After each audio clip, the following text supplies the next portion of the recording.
फलस्तीन और इजराइल जंग और भी गहराता जा रहा है। इसको लेकर दुनिया दो धड़ों में बढ़ चुकी है। कोई इजराइल का समर्थन कर रहा है तो कोई फलस्तीन का समर्थन कर रहा है। इसी को लेकर वारिस पठान और सुधांशु त्रिवेदी के बीच जबरदस्त बहस हो गई। तो देखिए सबसे पहले ये पूरा वीडियो। अब वारिस साहब, अब आप जवाब दे सकते हैं। आप जो जवाब देना चाह रहे थे सुधांशु जी की बातों का, कुछ हिस्टोरिकल फैक्ट्स आपके सारे लोग यहाँ पर करेक्ट मुझे सुधांशु जी बोल रहे थे नेशनलिज्म।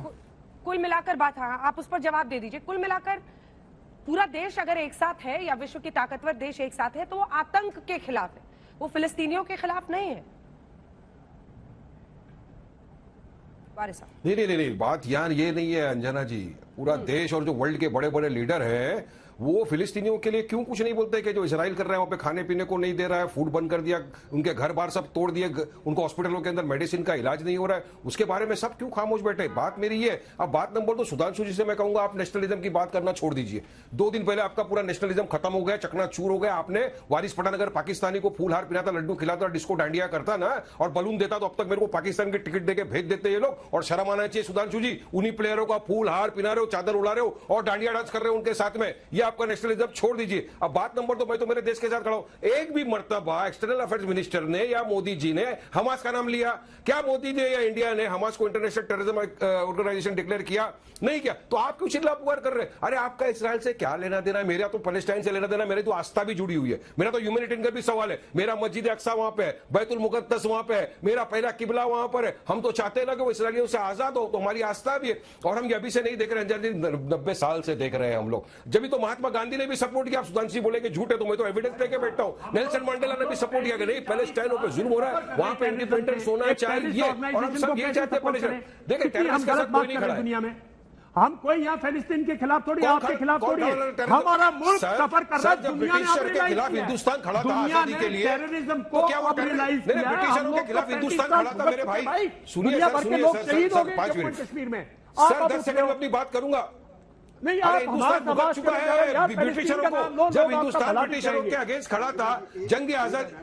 अंजना जी अभी आप मेरे को बोलेंगे आप क्यों बोल रहे हो? सुनिए सर विद ड्यू रिस्पेक्ट, ये जो वारिस ने जो कहा 10 second sir with due respect point को उठाना चाहिए। 10 सेकंड में अपनी बात बंद कर दूंगा अंजना जी। उसने कहा है कि जो 10 सेकंड अम्युनिशन यूज किया है वो गलत है, बिल्कुल वो गलत है भाई। हाँ, हम जो कह रहे हैं, अरे ह्यूमन वर्ल्ड ऑर्गेनाइजेशन ने बोला है। गवर्नमेंट ऑफ इंडिया का स्टैंड है, मैं समझता हूँ बहुत ही अच्छा उम्दा वाइज स्टैंड लिया है।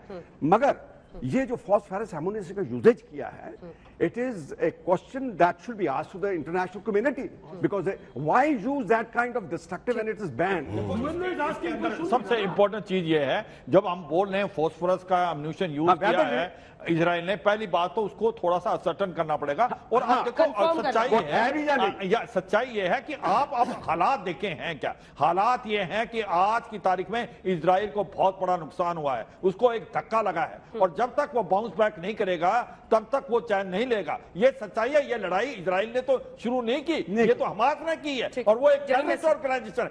मतलब कि ये है, मुझे लगता है अगर इजराइल की कोई तो वो 150 होस्टेजेस हैं, उनका किस तरीके से छुड़ाया जाए, क्योंकि मुझे लगता है इजराइल उसके लिए इंतजार कर रहा है, कुछ ना कुछ करने की कोशिश करेगा। अंजरा एक मिनट, क्योंकि उसके लिए स्पेशल ऑपरेशन कर सकता है, मगर ये पूरा विश्वास है हमास को वो जमीन से मिटा देगा, क्योंकि अब आर पार की लड़ाई होगी। ये हमास के लिए नहीं, हिजबुल्लाह के लिए भी है। अगर आपको मिडिल ईस्ट के अंदर शांति चाहिए तो इसको जवाब देंगे। हम पूछिए क्या सवाल है, फिर आ रही हूं सुधांशु जी फौरन। सर सुनिए, विद ड्यू रिस्पेक्ट सर, मैं आपसे सवाल पूछना चाहूंगा।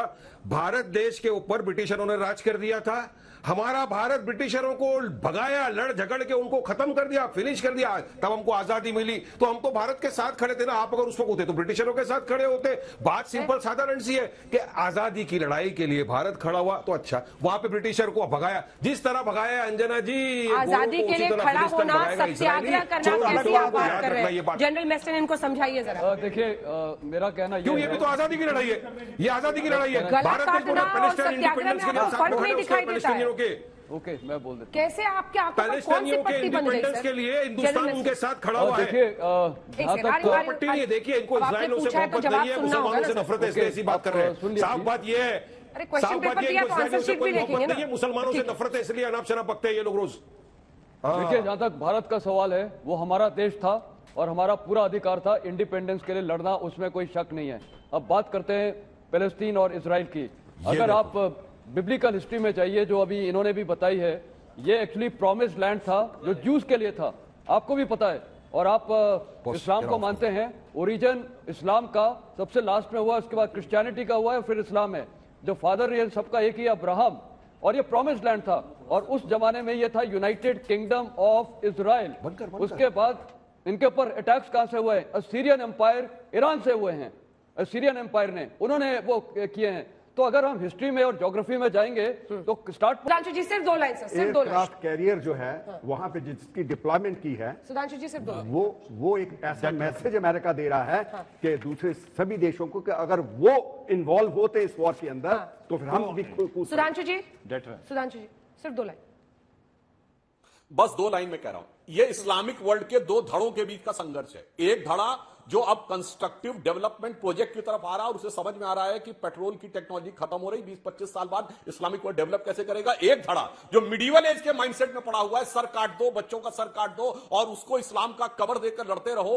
अब इस्लामिक वर्ल्ड को तय करना है कि वो अपना मुस्तकबिल इन दोनों में से किससे चुनेगा। तो उनके लिए एक लाइन कह देना चाहता हूं कि कागज का है लिबास चरागों का शहर है, कागज का है लिबास चरागों का शहर है, चलना संभल संभल के चूंकि तुम नशे में हो। किसी नशे में मत आइएगा, वरना अपने शरीर पे भी आग लगते देर नहीं लगती।